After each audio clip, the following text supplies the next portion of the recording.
imitating the wrap-up on the Butcher Benton package. I'm Lieutenant Dick Chasen. This hadn't been a routine case, and to find the answer, I've had to put a lot of little pieces together.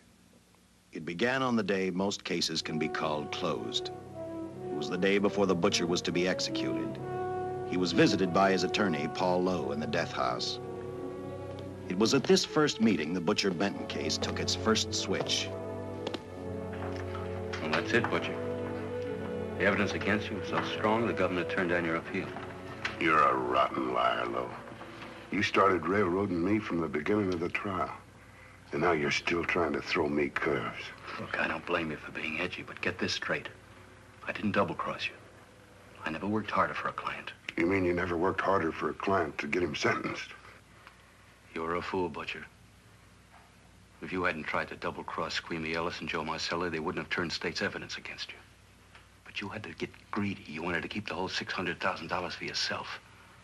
Well, the boys got sore, and I don't blame them. It was all your idea. You planned the whole job.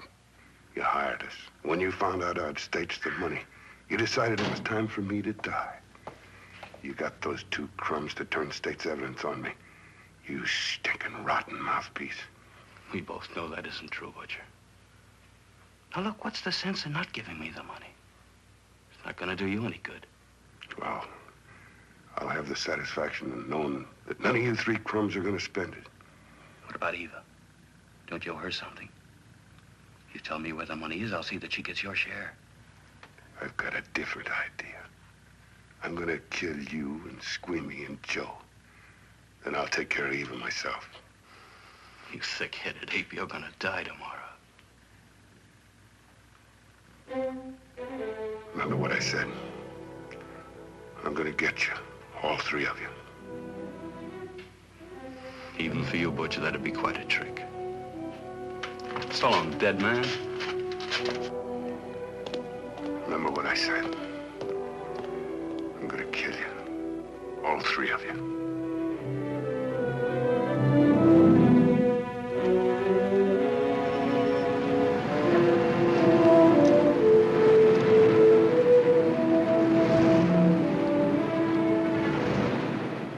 Back in Los Angeles, two men sat in a bar room listening to a newscaster tell his headline story.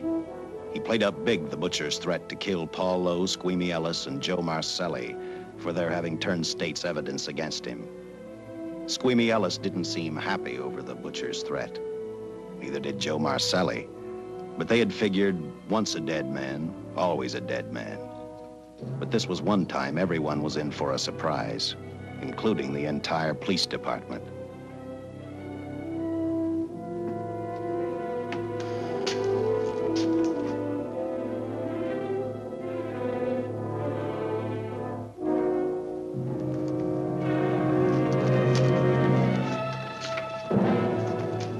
Seen the headlines, Captain? Teletype just came in from San Francisco. Butcher's execution is set for 5 o'clock this afternoon. And like the newspapers say, he still refuses to talk about that stolen money. Well, I still have hopes of coming up with something. That's what I dropped by for, Dick. With Butcher's execution, the department's marking it case closed. That means you'll be reassigned. I've spent a whole year trying to break this case. As far as I'm concerned, Butcher's death is just the beginning. Of course, I can't prove it, but I think that Paul Lowe was the top man. And even though I have to keep working on it while off duty, I'm going to get Lowe, Squeamy Ellis, and Joe Marcelli. Okay, Lieutenant. Officially, I've taken you off of the case. Unofficially, I wish you luck. Do me a favor. Keep me posted.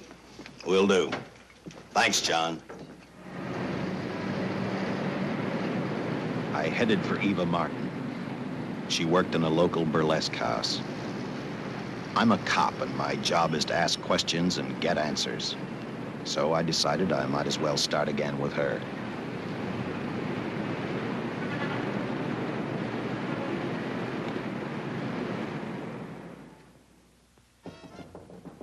Come in. Oh. What do you want? I'd like to talk to you. Talk? You're a cop, aren't you? That's a good question. I can't even find a 3-ton armored car, let alone the $600,000, and I've been on the case a year.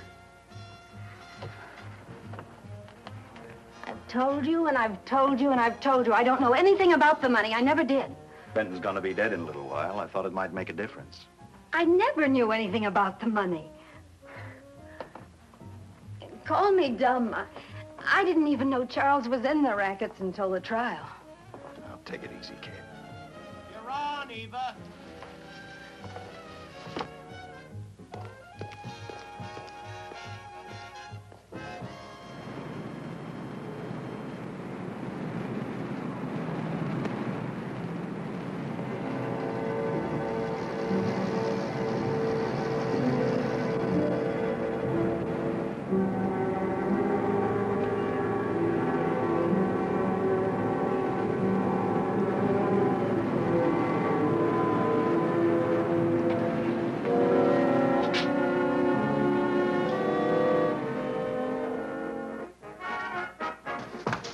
Honey, here's your wrap.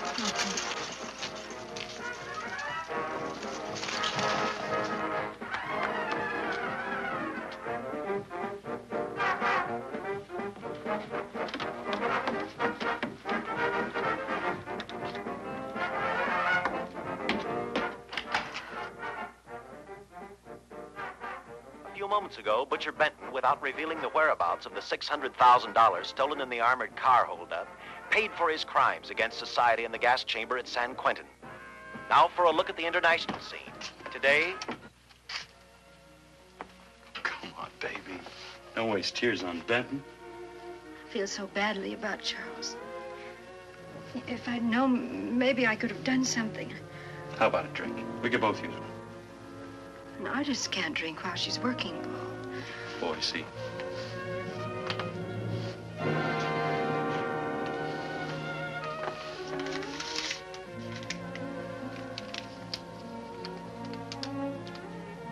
What's that?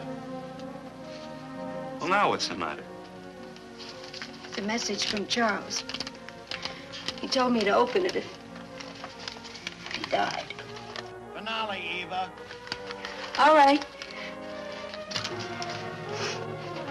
How about a steak after the show? No, thanks. Not tonight, Paul.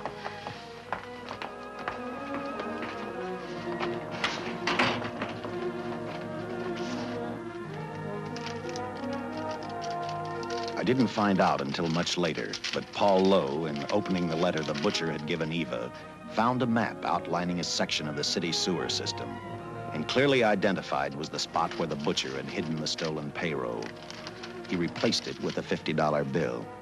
I guess he figured $50 to gain $600,000 was not a bad day's work.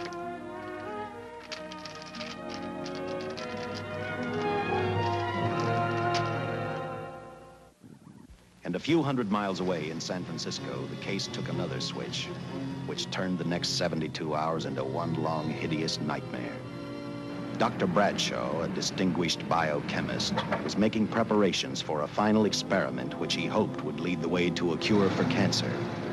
He'd been successful with laboratory animals. The last step called for a human body. And Dr. Bradshaw's assistant quickly made a deal with a local mortuary and returned to the laboratory with the dead body of Butcher Benton.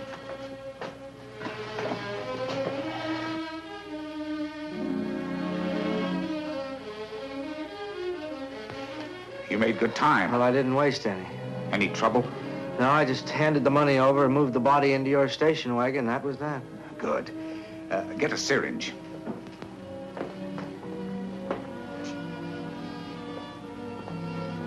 He's in good shape. Well, I hope so. We'll get other blood samples later. We'll run this one through fast. Right. Now wheel him into the machine and then raise him. Right.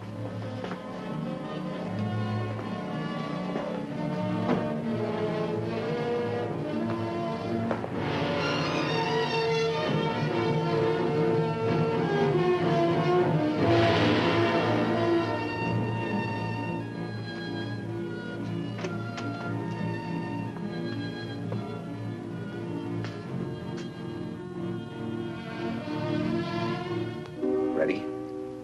You mean you're going to give him 287,000 volts? Yes, yes. I'll get the fluoroscope set. We'll check with that before we start dissecting. Turn off the lights.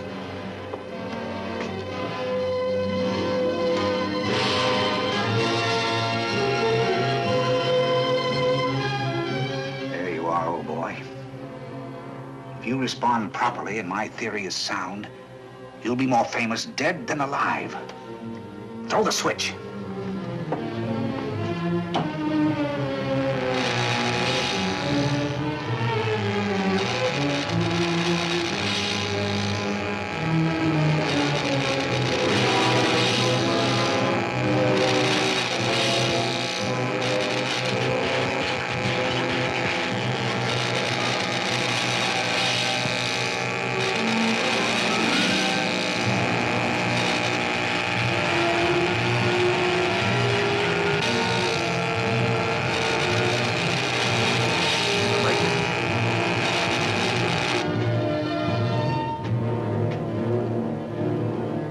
Wait, I thought I saw a pulsation of the heart. You're right. Dr. Bradshaw is beginning to breathe. You've brought this man back to life. No. The heart muscle has simply responded to a terrific electrical shock, that's all. Yes, but it does prove that the cells still function. Dr. Bradshaw, he is alive. A shock reaction, it can't last. His cells are multiplying now, if your theory is right. If we could keep that reaction going longer. But it's worth a try. Get the body out.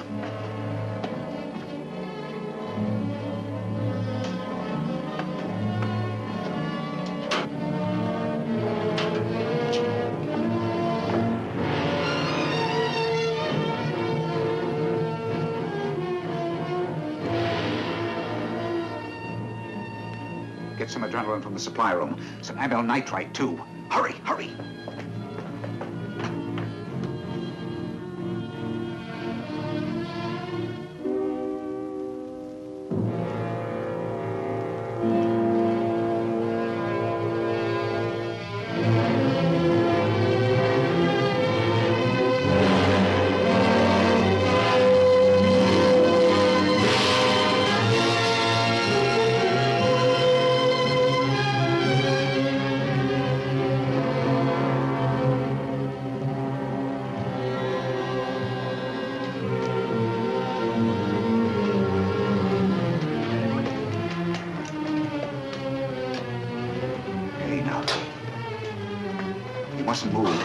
Your heart can't stand the strain.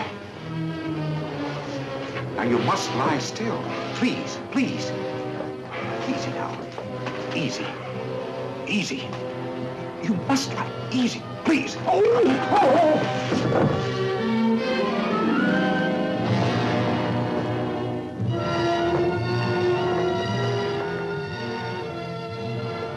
Dr. Bradshaw's experiment had given life back to the butcher. He tried to talk, but the electrical voltage had burned out his vocal cords. Yet it hadn't destroyed his brain. He knew who he was. He knew who he hated. As he stumbled about the room, I think he thought only about one: kill Lowe, Squeamy, and Joe Marcelli. The tremendous electrical voltage that Dr. Bradshaw had given the butcher had increased his cellular structure to the point where he was no longer a man. Dr. Bradshaw's experiment had created a vicious, brutal animal with an almost inconceivable amount of strength. Dr. Bradshaw must have believed the butcher's regained life would last for only a few minutes. Therefore, instead of calling for help, the doctor decided to handle his creation alone. Now, easy, Benton. Just relax. I'm a doctor. I want to try to help you. Do you understand me? You're in my laboratory. The execution was carried out and you were declared dead. I tried an experiment on you and brought you back to life, although I didn't intend that. Now, you've had a great shock. Now come and sit down. Now, be quiet. Now, come and sit down. Take it easy. That's the boy.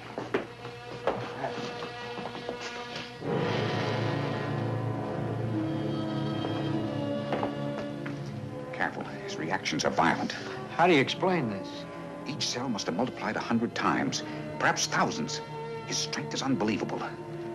No, it's too late for the amyl nitrite. I want to get some blood samples, make some tests on him, find out what's happened. Get me a syringe.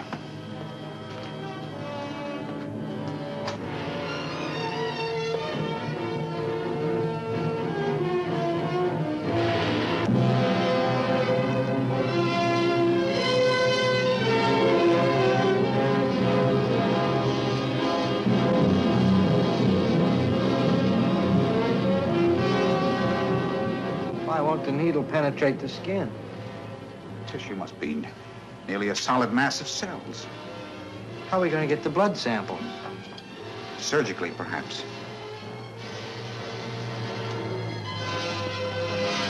Now, easy, Benton. Take it easy. You can't leave here now. I'm responsible for your being alive.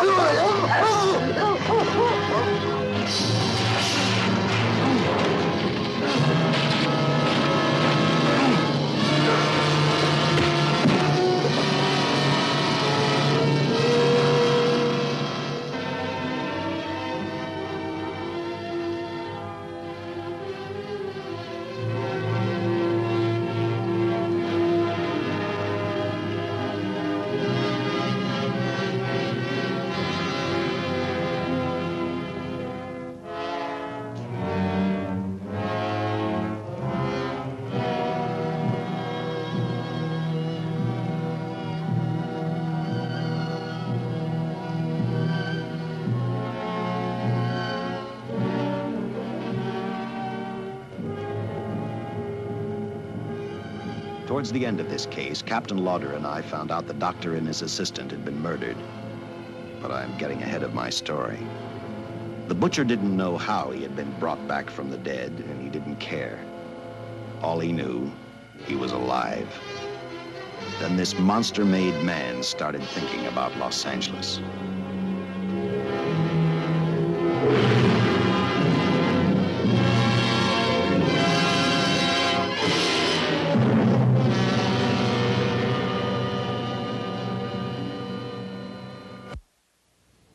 On that very night back in Los Angeles, I decided to stop playing detective for a little while. I went to the burlesque house to ask Eva to have dinner with me. After all, the butcher was dead, and if I got lucky, sooner or later, I figured Paul Lowe would lead me to the stolen payroll. In a way, that possibility made me even feel better. It's not fair to watch the show from backstage. Next time, I'll pay admission. I take it by that remark you like my routine. Yeah, you're pretty good. What I can't figure out, though, is why you stay in a place like this. It shouldn't be hard for someone like you to get a job in a class spot. If you weren't a detective, I'd be willing to bet with a line like that your next remark would be, how about dinner? Well, not exactly dinner, but a hamburger might be a good idea. If you're asking in an official capacity, I can't say no. I'm off duty. For the past 6 months, all I've ever called you is Lieutenant Chasen. Do you have a first name? Uh-huh. Dick. Give me 10 minutes for a quick change, because you just made yourself a date, Lieutenant. I mean, Dick.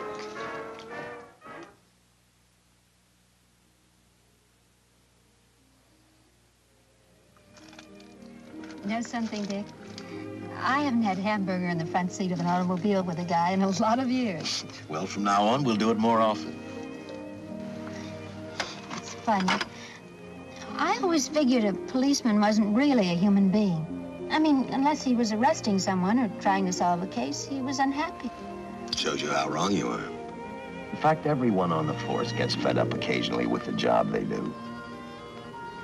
Maybe we're more human than anyone else. We see so much trouble, we get to hate the work. But as long as the world's filled with people, there'll have to be men who enforce the laws. What made you join the department? Now who's making with the questions? No, honest, I'd like to know. Well, it's really a very short story. When I got out of the Air Corps, I knocked around for a while. Well, I went to work for an oil company. One day, I went back to college on the GI Bill. just before graduation, I noticed all about the police department exams. Seemed a pretty good thing to do with your life, so I took the exams, passed, then went on from there. If I ask one more question, will you give me a straight answer? Try me. Am I still part of the Charles Benton investigation? I mean, right now. I don't think so. As far as the department's concerned, when Benton was executed, the case was marked closed. But inside of me, that's not good enough. I don't follow you. Well, the $600,000 is still missing. And a fast-talking underworld lawyer like Paul Lowe is walking around a free man. Someday, no matter how long it takes, I'll get him and the money. Until I do, the Benton case for me is not closed. I give you my word, Dick. Charles Benton never told me anything about the money. Oh, I've been sure of that for a long time. But how did you ever get mixed up with anyone like the butcher? As trouble ever started, just happened. I had a roommate who used to date Benton all the time. One day she packed and left for Chicago. Benton carried a torch for her, and he used my shoulder to cry on. First thing I knew, we were having dinner together, and a few weeks later, I was labeled by the police as this #1 suspect and Benton's girl, but it was never like that. I made only one mistake. I felt sorry for him. You mean, until he was arrested for the robbery and the killing, you had no idea how he earned a living? I know this is going to sound crazy, but I only went out with Benton a couple of times, and all we ever talked about was Madge, my old roommate. The last time I saw him, he tried to get too friendly, and that's when I told him he had the wrong girl. But like I said, I'd already made my mistake. What about the burlesque house? How do you two fit together? You sound like a lot of other people. I left a small town a couple of years ago because I won a beauty contest, and the first prize was a screen test. Da, da, da, da. After which, nothing happened? That's right. Only, it was pretty rough. And then one day I read an ad about girls wanted for a burlesque show. I auditioned and I got the job. You know something? It's like any other job. If you're looking for trouble, you can find it even in a schoolroom. Well, when the screen test didn't work out, though, why didn't you go on home? Well, first you have to have a home to go back to. My folks are dead, so Los Angeles was as good as any place else. I don't know about you, but I do 8 shows a day, and at this hour, I'm bushed. I know what you mean. Mind if I drive you home? No. And I'll tell you something else. I haven't minded anything about tonight. Not even the hamburger. I kept playing tag with Lowe. He made 4 telephone calls. 3 of them didn't interest me, but one did. The one to Joe Marcelli. I watched Joe head for his meeting with Lowe, and for some unknown reason, I began to get the feeling that this case was finally about to explode in my favor. You see what I mean? Well, look at that, will you? I seen him stagger on 2 legs, but he's doing it on 4. Shut up, you flea bag. Well, look who's calling names. At least I ain't a squealer, a stoolie. Ha! I warned you before. All right, Harry, that's enough. I'll take care of him. I want to talk to him. Okay, Mr. Lowe. But any future business you've got with this psycho, take care of it upstairs in your office. If you keep showing around here, sooner or later he's going to get slugged, cripple or no cripple. All right, shut up, Joe. Sit down.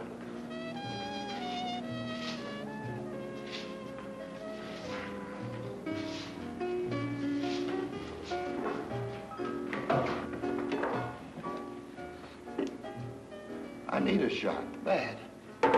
You'll get one after I've talked to you. You sober enough to understand? Yeah, I run out of dough. No wonder. Look at you. You used to be the best torch man in town. Now I don't think you could crack a safe if you knew the combination. No jobs. Nobody wants me since I turned stakes on Benton. That's your doing. You taught me. All right, quit crying. I got a job for you. If you can stay off that stuff long enough. You know I can if I've got a job. How much? What is it? There's $2 grand in it for you. Where? Right near where he pulled the job. Interested? $2 grand ain't much out of 600,000. There'll be other expenses. Besides, that money's plenty of. Now, you want it or do I get another boy? I'll do it. How soon do you want me to go to work? Set it up for tomorrow night. Call me before noon. I'm going to the races. 1. And that's all. The job's over.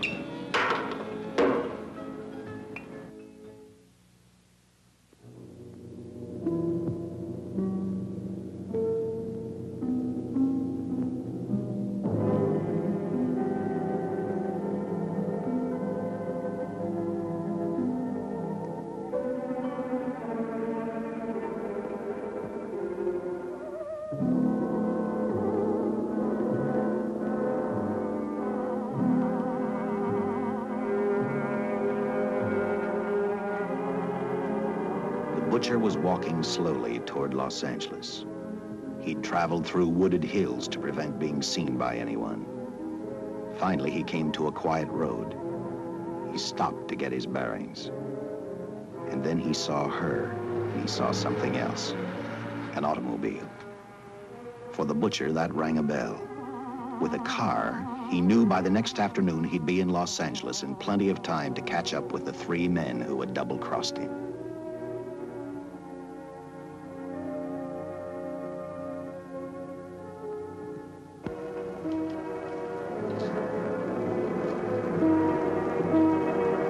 Well, see, you're a real gentleman to be helping strangers in distress. I hope you don't mind me using the babe here as bait. Quite a dish, isn't she? But that's what she gets paid for. Bait, that is. Yes, sir. She's a real shaker artist of my outfit. Carnival man myself. Just call me Connie.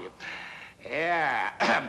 Well, friend, we're in a little bit of difficulty here. Got a flat tire, brand new car, no tools in the back. Why, some of these dealers make my carnival grifters look like babes in the woods.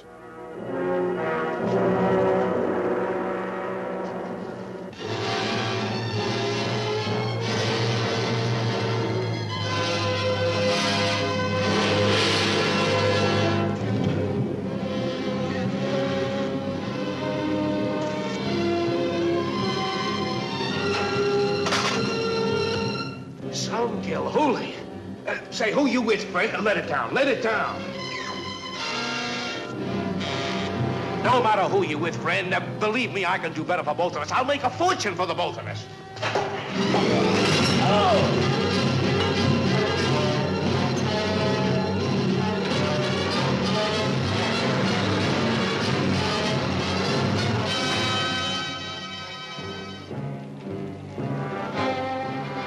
An hour later, the San Francisco Police Department sent out an APB. Squads were sent to various parts of the countryside.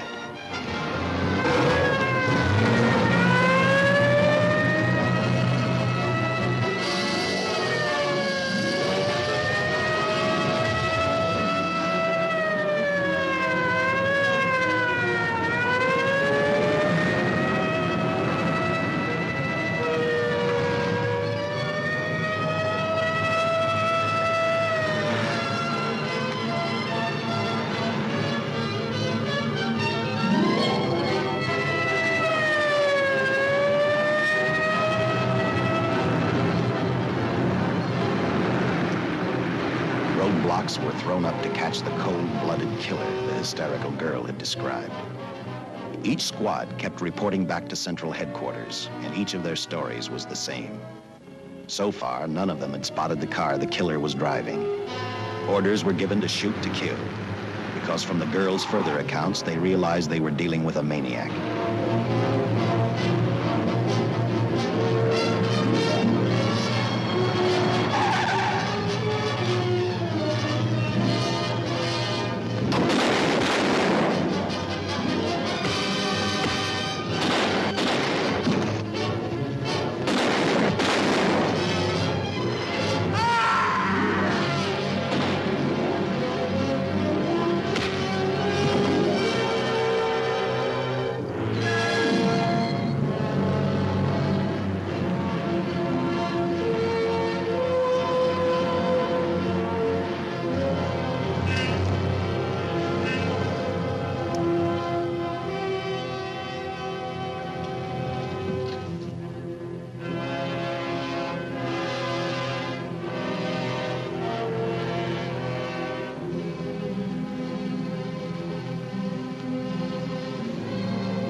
I trust that this information will answer all of your questions. If I can be of any further service, let me know. Sincerely, J. Showalter, Captain Police, L.A. Here's another all points from CHP, Captain.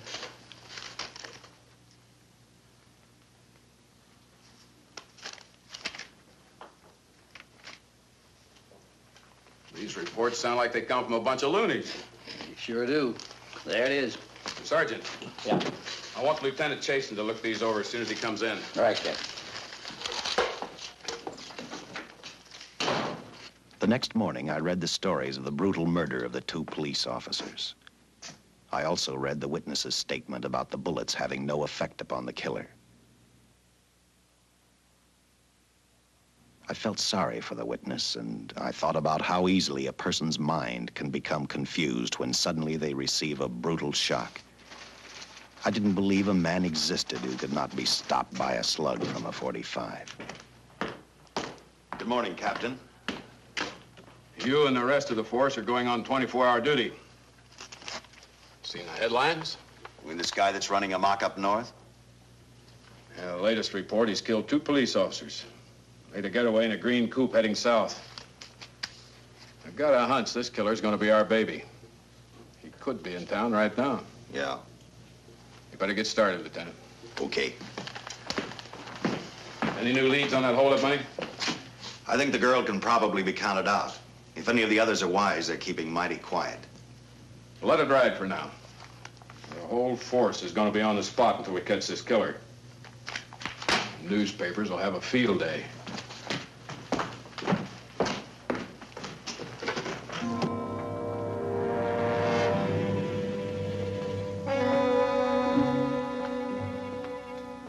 We were wrong about 2 things. The killer was already in our city, and we didn't know he was Butcher Benton. He headed straight for Eva Martin. He went to her dressing room to get back the map he had left in the envelope with her. He wanted first to check his money, then catch up with Lowe and the others.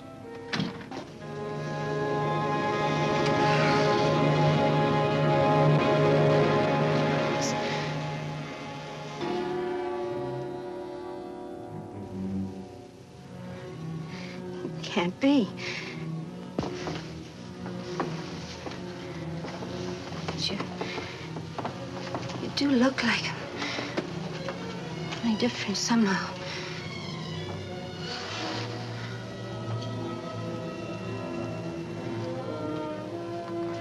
It is you. Why didn't somebody tell me? What's happened, Charles? Those look like bullet holes. Are they?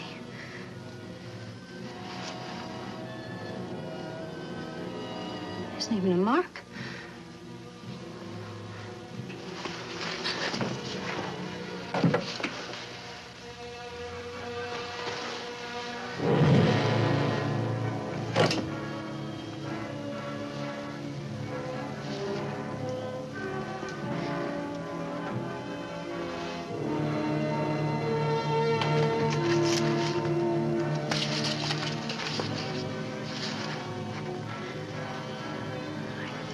I opened it like you told me, and I found the $50. I didn't know why you left him. Paul didn't know why he was here.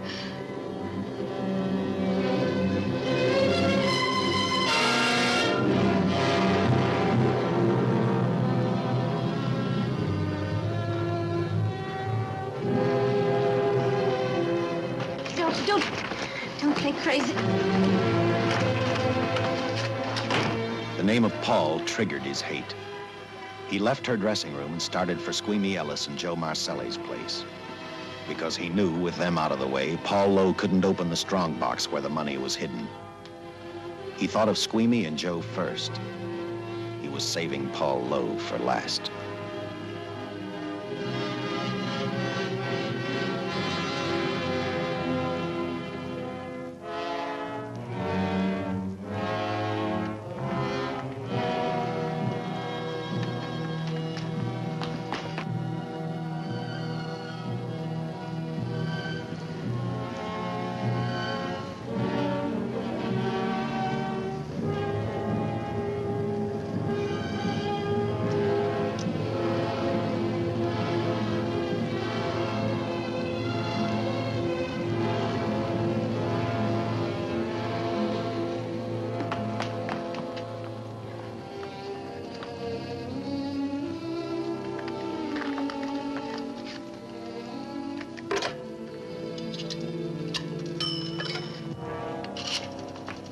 Hey, Eva, can I borrow your eyebrow pencil?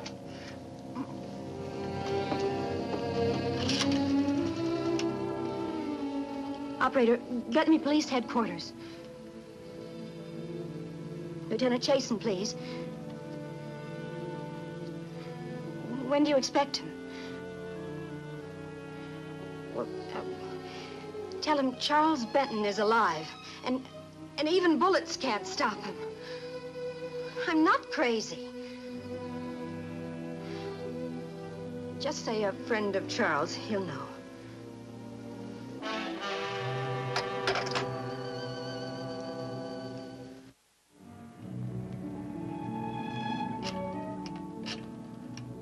After leaving a message for me, Eva telephoned Squeamy Ellis. She tried to tell him the butcher was alive and on his way over to kill him. Squeamy didn't believe her, and in a way you couldn't blame him. Who in their right mind would believe a man had returned from the dead? What Squeamy actually believed was that the butcher, before his execution, had hired a killer to carry out his threat.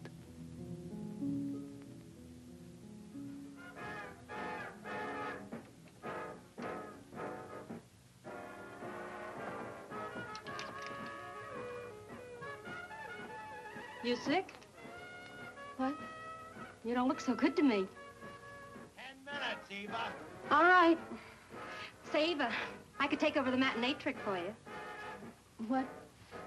It's easy. Look, Eva, I can do it. Scabba-doo-doo-doo-doo. Oh, Francine, I just thought of something. Yeah? Eva agreed to let Francine do the show. She hoped she'd be able to interrupt the butcher before he arrived at Squeamy's hotel. Or, failing that, at least be able to warn him to stay out of sight. You wanted me, Captain? Yeah, I just had a rundown on those fingerprints, the stolen car up north. We got nothing on the driver who was killed or the woman with him. Take a good look at these. There's something funny about these. Yeah. The boys in the lab can't figure it out either. Those are the killers. They were found on the steering wheel. Looked like they'd been stamped in with a steel die. They sure do. These are Butcher Benton's. What? Well, they look the same to me. How do the lab boys explain that? They don't. Their best guess is a twin brother. An identical twin could have the same pattern of whorls with only slight variations. Ever hear of the butcher having a twin brother? No. Even if he did, it wouldn't explain these freak prints. You didn't pick up your message, Lieutenant. Some wacky dame calls you. And she says Charles Benton is alive, and bullets won't stop him. If we buy the twin theory... Who was she? Where'd she see him? Well, she wouldn't leave her name. Sounded kind of hysterical to me. Said she was a friend of the butcher's. Eva Martin. Get over at the Follies and see what that girl knows. Yeah. Some guys have all the luck. I never drew an assignment to the Follies.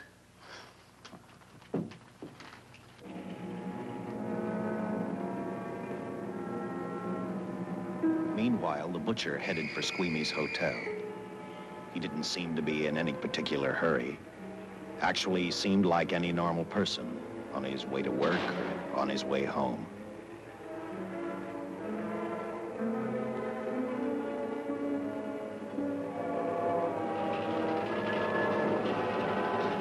He rode up Angel's Flight, arrived at the top, scanned the hotel building, and then noticed the only exit from Squeamy's apartment, a fire escape.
Butcher was figuring his next step. And as he looked at the dead cop, he thought about Paul Lowe, the next man on his list. Seen Joe Marcelli? Not since last night when I told him I didn't want him around here no more. Give me a shot.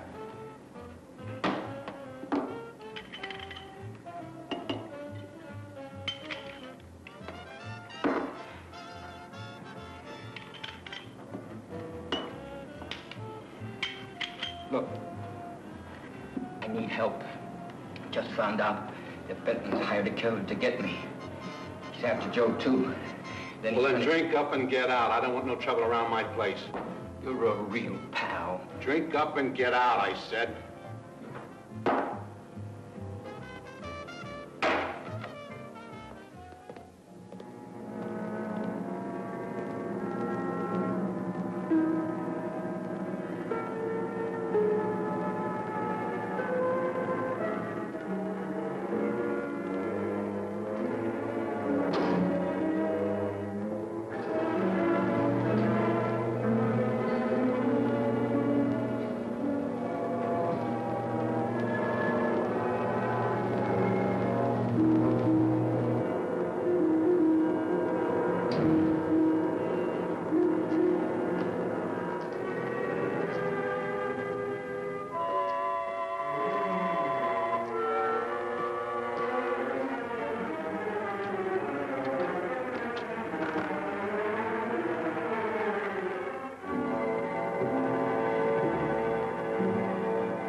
Operator, get me the police! Police! Yes!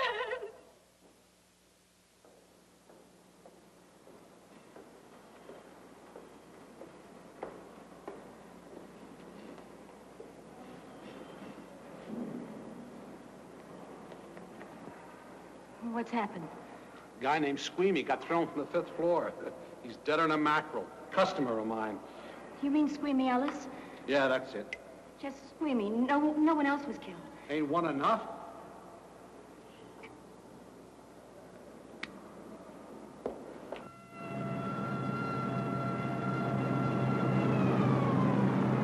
I tell you, the bullets never even phased him. He must have been wearing a bulletproof vest. God help us when the papers get a hold of this. Keep an officer on duty here till you hear from me.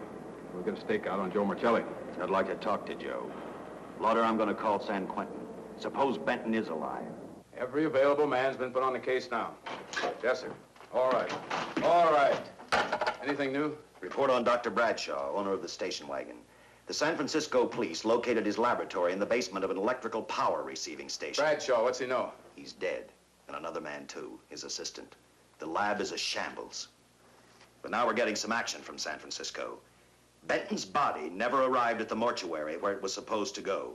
An attendant there finally broke down, admitted he picked up some quick cash by handing the body over to a man he was unable to identify.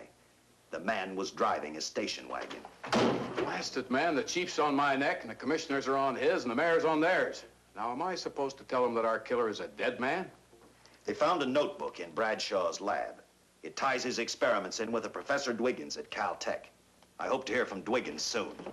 Captain, report from the valley on a hysterical woman. Reports the presence of the killer. There's the location. Let's go.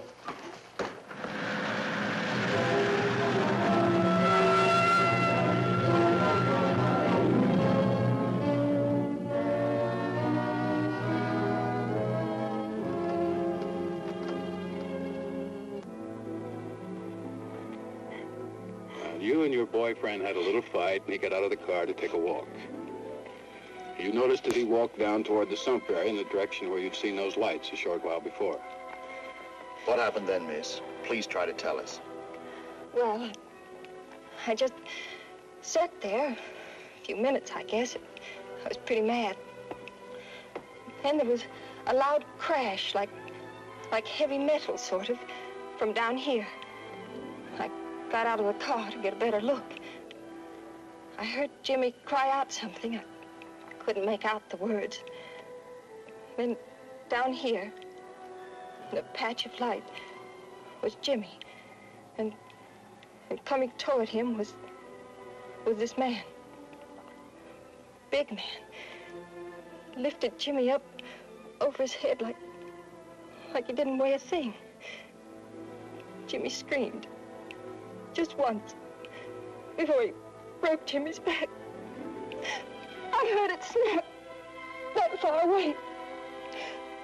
Then I started running till I found this house. They let me use the phone. Thank you, mate. We'll see that you get home now. O'Malley, see that the young lady gets home all right. Paul Lowe, while driving to his office, heard a radio commentator report the murder of Joe Marcelli. And what shocked him most was when the broadcast identified the killer as possibly being the butcher. Lowe headed straight for Eva Martin at the Burlesque Theater. Oh, you gave me a start, Mr. Lowe. What are you doing here? Where's Eva? Oh, I'm taking her place. I'm going to wear her costumes. What's it to you? I asked you, where's Eva? Hey, don't get physical. Well, watch your tone of voice, Buster. I told you. Little Eva isn't here. I could see that for myself. Where is she? She's at police headquarters. That's where she is. Yes, sir. No, sir. Captain Lauder's still with the mayor. The killer dropped out of sight. He was last seen in the Hollywood area. Yes, sir. We know he's dangerous. Every angle's being covered. Yes, sir. I'll tell him.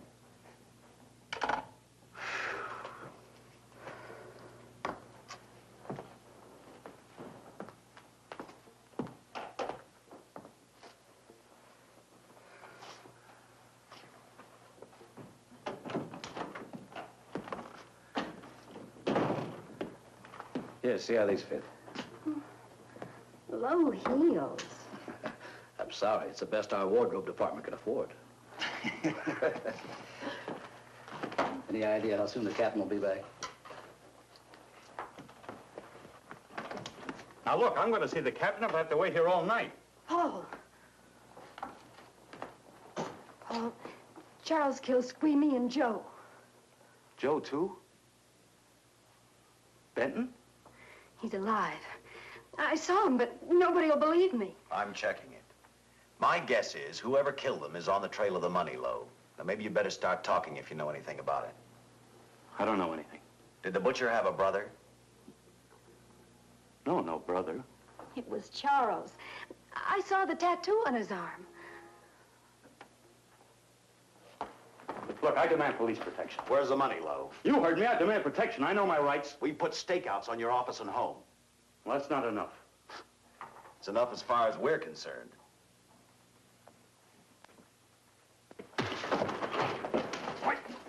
Now you gonna book me, Sergeant? Then throw away the key.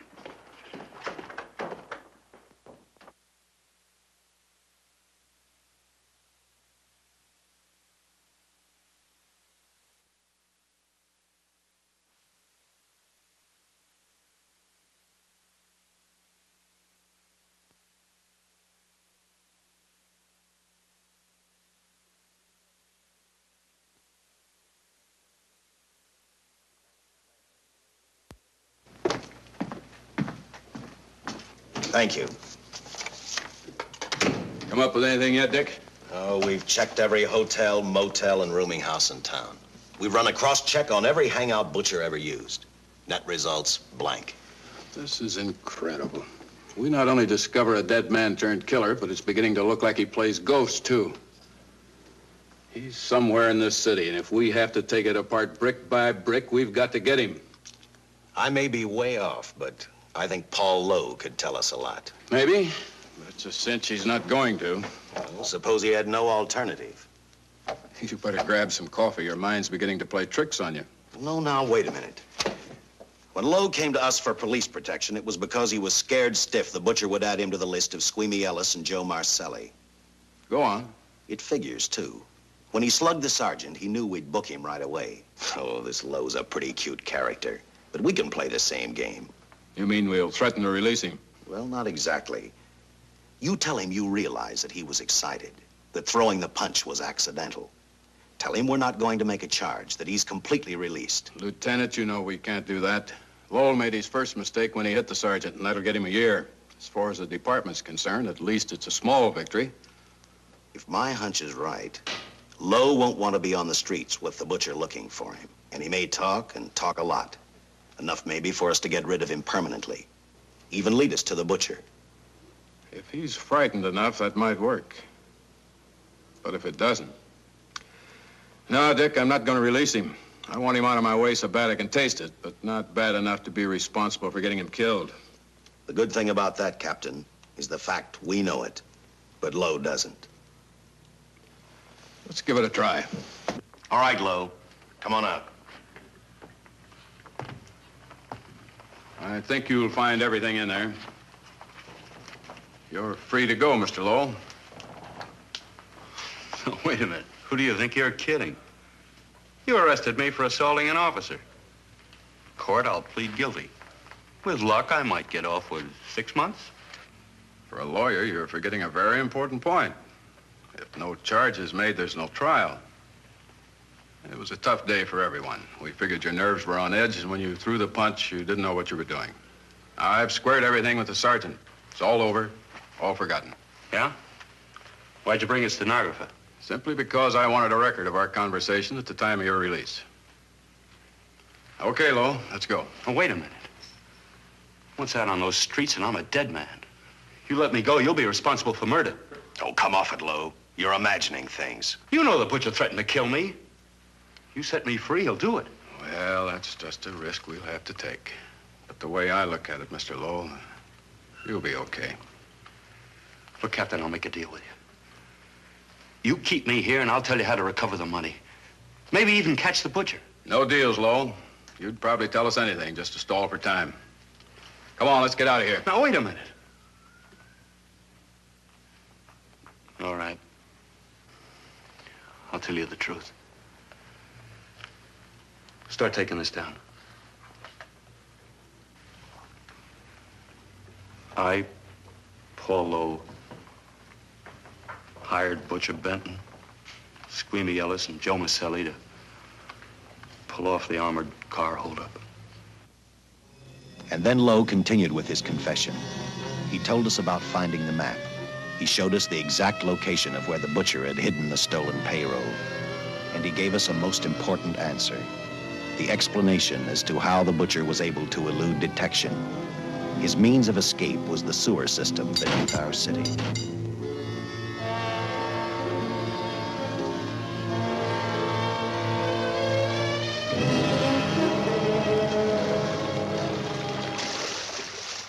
The department went to work fast. Every police squad in the city was detailed to cover a specific area. Every entrance and exit to the Los Angeles city sewer system of 700 miles was covered. Captain Lauder and I, along with several other squads, headed for the entrance where, according to the map, Butcher had hidden the money. Our job was to stop him, and that made me think of one specific question. When we found him, could this monster be stopped? I, for one, wasn't sure.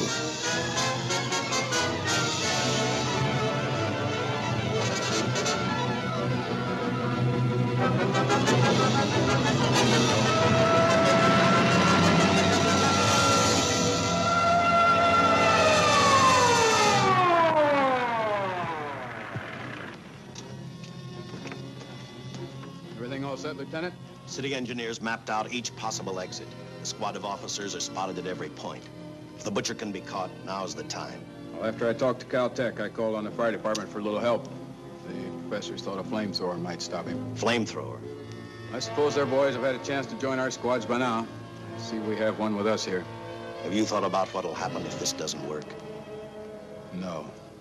I've been praying too hard that it will work.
This is where we split up.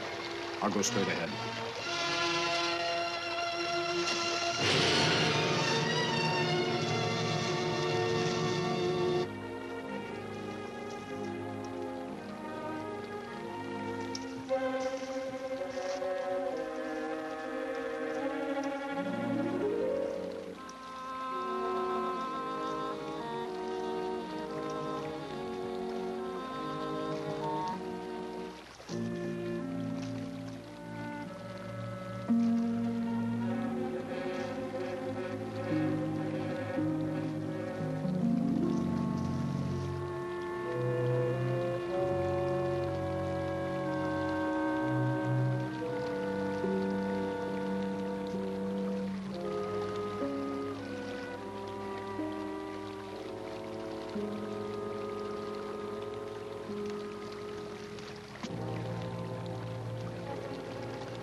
If this map's right, we're off our course. We'll have to backtrack.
Let him have it.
And the tremendous shock of electricity that brought the butcher back to life destroyed him. The $600,000 stolen in the armored truck robbery has been recovered. Case closed. Well, here are the scientist's comments for your records. I had to fill in a few spots with my own guesses, but I guess that's about the size of it. Did you get any sleep? Oh, some. Not much. How's the girl today? Well, I called the hospital about an hour ago. She'd gone. Gone? Where? Well, she told him she was a working girl and that she'd been away from the job too long already. Quite a girl. Yeah. Say, how about that time off I've got coming? 48 hours, beginning right now. Get some rest, Dick.